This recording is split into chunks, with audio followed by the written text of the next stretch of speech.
नमस्कार दर्शक बंधु आपणकर जदि सिंह राशि होता है तेबे एही भिडियोटी को निश्चित भाव में शेष पर्यंत देखंतु एवं आपणकर व्यस्त बहुल समय मध्यरु मात्र 10 मिनिट समय आपण निज पाई दियंतु एवं निज भविष्यत विषय रे जानंतु काहेकि ना एही भिडियो रे ओडिया नूतन वर्ष 2026-27 हार्दिक अभिनंदन सहित नव वर्षटी आपणक जीवन में किभली प्रभाव पकाइबा पाई जाउछि सेही विषय रे जानिबा सहित एप्रिल मासटी किभली रहिबो केउ क्षेत्र रे परिवर्तन आसिबो ताहा मध्य विस्तृत भाव में जणाइबी।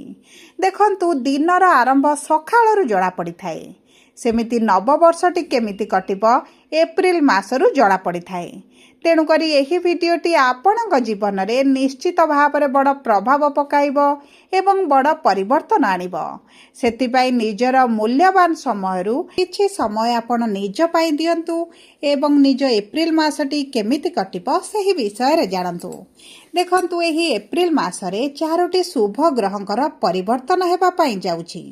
बुध शुक्र सूर्य एवं देवगुरु बृहस्पति चलन हेबो एवं एही महापरिवर्तन जोगु आपणकर भाग्य देव आपणकर साथ एवं पुणी थरे आपणक जीवन रे खुशी फेरिबा पाई जाउछि। कारण एही एप्रिल मासरे आपणक राशि रे एक राजयोगर संयोग हेबा पाई जाउछि एवं एही 3टी शुभ ग्रहंकर गोचर धनर भाव को हेबा पाई जाउछि जेउ कारणरू आर्थिक स्थिति रे हेबाकु जाउछि बड़ परिवर्तन जहाद्वारा आपणकर किछि ना किछि अभिलाष पूरण हेबा पाई जाउछि। एवं देखंतु आपणक बहुत गुड़िए दिगरु धन प्राप्ति मध्य हेबा पाई जाउछि। तेबे आसंतु जानिबा एही एप्रिल मासरे केबेठारु केउ क्षेत्र रे एवं कि प्रकार परिवर्तन हेबा पाई जाउछि एवं सबुठारु मुख्य कथा हेउछि कोन रहिछि प्रतिकार जहाँ आपणकर अशुभत्व को दूर करिबो एवं शुभाशुभ फल को वृद्धि करिबारे साहाय्य करिबो एही वीडियो माध्यम रे आपण को जणाइबी। किंतु सबु परे मन रखि थांतु आपणकर शनिकर अढ़ई चलीछि एवं अढ़ईटी आपणकर 1.5 वर्ष संपूर्ण हेबा क्षणी आपणकर शनिकर विदा नेबा समय कि प्रकार फल आपण को प्रदान करिवे एही नूतन पंजिका अनुसार आपण को मध्य जणाइबी। किंतु भिडियोटी आरंभ करने पूर्वरु जदि आपणकर भी सिंह राशि होइथाए एवं आपण भी ईश्वर को आंतरिक भक्ति एवं विश्वास करती तेबे भिडियोटी को लाइक करंतु। कमेंट बॉक्स रे जय जगन्नाथ जय मां लक्ष्मी अवश्य लिखि दियंतु। ता सहित आम सह जोगाजोग करिबा पई भिडियोर मध्य भाग रे एक व्हाट्सएप नंबर टी दिया जाइछि जो नंबर साहाय्य आपण आम सह जोगाजोग करी निजर नूतन कुंडली प्रस्तुत करें कुंडली विश्लेषण कराइपारे किंबा आपणकर चाकरी विवाह व्यवसाय प्रेम संपर्क शिक्षा स्वास्थ्य को नहीं किसी समस्या रही ताहार सहजरे एवं स्वल्प मूल्य रे समाधान करें। सेतिपाई आपण आम सह भिडियोर शेष पर्यंत जोड़ी होई रुहंतु एवं व्हाट्सएप नंबर माध्यम रे आम सह जोगाजोग करी खूब कम मूल्य रे आपणक समस्यार समाधान करंतु। एबे आसंतु कार्यक्रमटी को आग को बढ़ाइबा एवं जानिबा आपणक जीवन रे एही एप्रिल मासरे की प्रकार परिवर्तन आसिबो एवं शनिकर विदाय नबाटी आपणको केउ केउ क्षेत्र रे शुभ फल प्रदान करिवे। देखंतु सिंह राशि 3टी नक्षत्र रही थाए मघा सिंह पूर्व फाल्गुनी सिंह एवं उत्तर फाल्गुनी सिंह राशि। सर्वप्रथम जानिबा मघा सिंह राशि व्यक्ति विशेषकर केमिति रहिबो एही संपूर्ण मासटी। देखंतु केतु हेउछंती आपणकर नक्षत्राधिपति एवं विराजमान करिछंती आपणक राशि रे एवं संपूर्ण मासटी आपणक राशि रे रहिबे। 11 एप्रिल रे बुध आपणकर अष्टम भाव को आसिबे एवं सूर्य 14 एप्रिल रे आपणक राशि को चलन करिवे। ता सहित एप्रिल 19 तारिख दिन शुक्र आपणकर दशम भाव को कर्मर भाव को गोचर करुछंती। देखंतु एही 3टी प्रमुख गोचर गुड़िक आपण को शुभ फल प्रदान करिवो। तेबे देखंतु आपणकर राशि स्वामी आपणकर भाग्यर भाव को गोचर करबा क्षणी मित्रर राशि रे प्रवेश करबा क्षणी 14 एप्रिल परठारु भाग्य आपणकर साथ देव। आपण जदि भाग्य भरोसा रे किछि कार्य करिवे आपण को शुभ फल प्रदान करिवे। आपण चालाक चतुर बुद्धिमान हेबे, कर्म क्षेत्र में नूतन परिवर्तन आणिबे।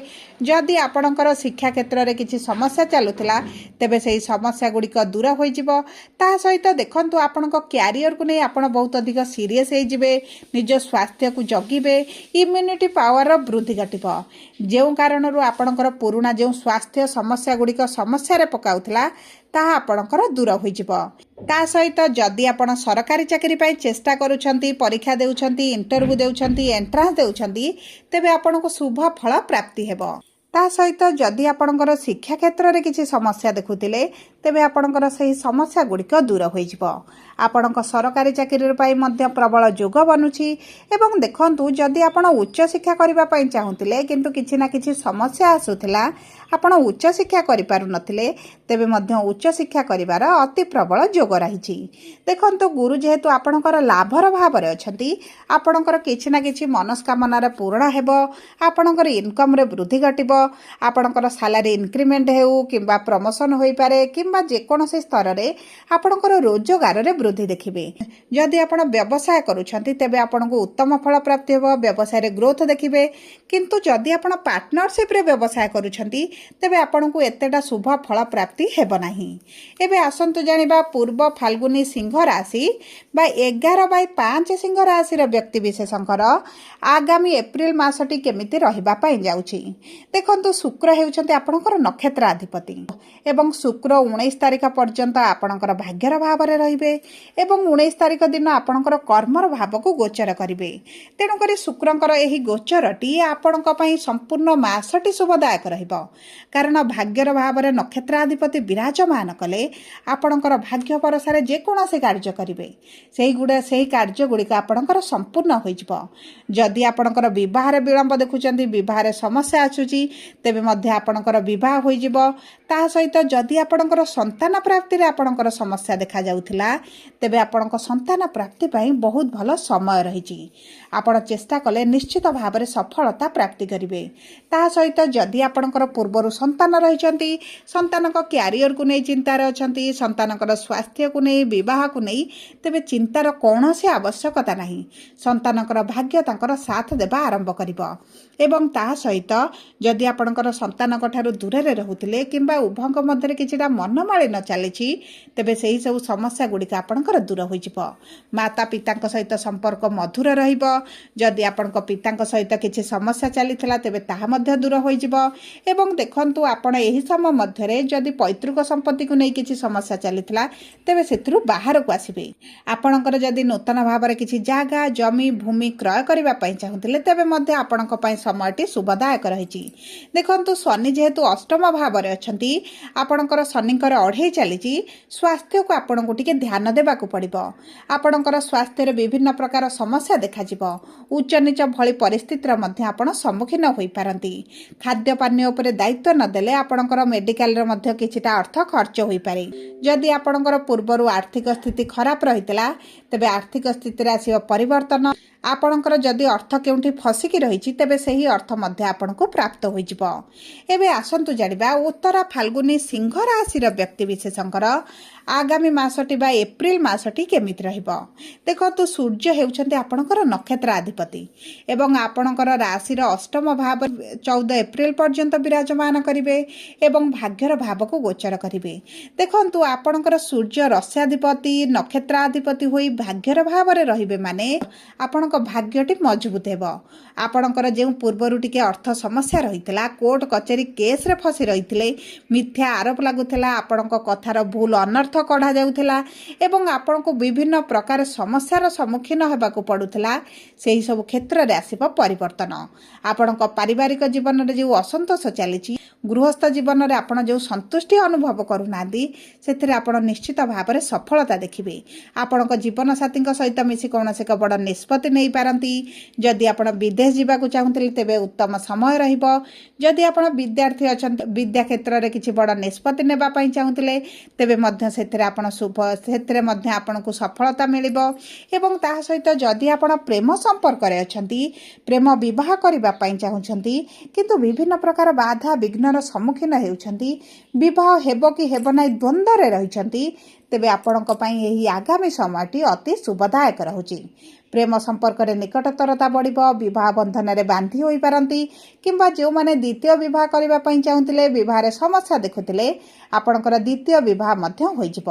ତା ସହିତ ଦେଖନ୍ତୁ, ଯଦି ଆପଣ ପାର୍ଟନରସିପ୍ରେ କିଛି କାର୍ଯ୍ୟ କରିବା ପାଇଁ ଚାହୁଁଛନ୍ତି, ତେବେ ମଧ୍ୟ ଆପଣଙ୍କ ପାଇଁ ଉତ୍ତମ ରହିବ। ସବୁ ପରେ ଅଶୁଭତ୍ୱକୁ ଦୂର କରି ଶୁଭାଶୁଭ ଫଳକୁ ବୃଦ୍ଧି କରିବା ପାଇଁ ଆପଣ ପ୍ରତିଦିନ ପ୍ରାତଃ ସମୟରେ ସୂର୍ଯ୍ୟଙ୍କୁ ଜଳ ଅର୍ପଣ କରନ୍ତୁ। ଆଦିତ୍ୟ ହୃଦୟ ସ୍ରୋତ ପାଠ କରନ୍ତୁ। ଶନିଙ୍କର ଅଢ଼େଇ ଯେହେତୁ ଚାଲିଛି, ହନୁମାନ ଚାଳିଶା ପ୍ରତିଦିନ ପାଠ କରନ୍ତୁ। ଶନିଙ୍କ ମନ୍ଦିରରେ ପ୍ରତି ଶନିବାରକୁ ଶନିବାର ଆପଣ ସମ୍ପୂର୍ଣ୍ଣ ବର୍ଷଟି ସୋରିଷ ତେଲର ଦୀପ ହେଉ କିମ୍ବା ରାଶି ତେଲର ଦୀପଟିଏ ଅର୍ପଣ କରନ୍ତୁ। ଏବଂ ଯଦି ସମ୍ଭବ ହୁଏ ଶନିଙ୍କର ବୀଜ ମନ୍ତ୍ର ମଧ୍ୟ ସୂର୍ଯ୍ୟ ଅସ୍ତ ପରେ ରାତ୍ର ସମୟରେ ଜପ କରନ୍ତୁ। ଏବଂ ଯଦି ଆପଣଙ୍କର ବିବାହରେ ବିଳମ୍ବ ଆସୁଛି, ବିବାହରେ ସମସ୍ୟା ଦେଖୁଛନ୍ତି, ତେବେ ଛୋଟ କନ୍ୟାମାନଙ୍କୁ ଶୁକ୍ରବାର ଦିନ ତାଙ୍କ ମନପସନ୍ଦର ଜିନିଷ ଦାନ କରନ୍ତୁ କିମ୍ବା କିଛିଟା ସବୁଜ ରଙ୍ଗର ବସ୍ତ୍ର ହେଉ, ଚୁଡ଼ି ହେଉ, ଯେକୌଣସି ଛୋଟ ପିଲାଙ୍କର ଜିନିଷ ତାଙ୍କୁ ଦାନ କରିଦିଅନ୍ତୁ। ଆପଣଙ୍କ ପାଇଁ ଶୁଭଦାୟକ ରହିବ। ଯଦି ଆପଣଙ୍କର ସିଂହ ରାଶି ହୋଇଥାଏ, ଭିଡ଼ିଓଟି କିଭଳି ଲାଗିଲା କମେଣ୍ଟ ବକ୍ସରେ ଲେଖି ଜଣାନ୍ତୁ। ଯଦି ଆପଣଙ୍କ ପ୍ରିୟଜନଙ୍କର ସିଂହ ରାଶି ହୋଇଥାଏ, ଭିଡ଼ିଓଟି ତାଙ୍କ ସହିତ ସେୟାର କରନ୍ତୁ। ଯଦି ପ୍ରଥମ ଥର ଆମ ଚ୍ୟାନେଲକୁ ଆସିଛନ୍ତି, ଚ୍ୟାନେଲଟିକୁ ସବସ୍କ୍ରାଇବ୍ କରନ୍ତୁ।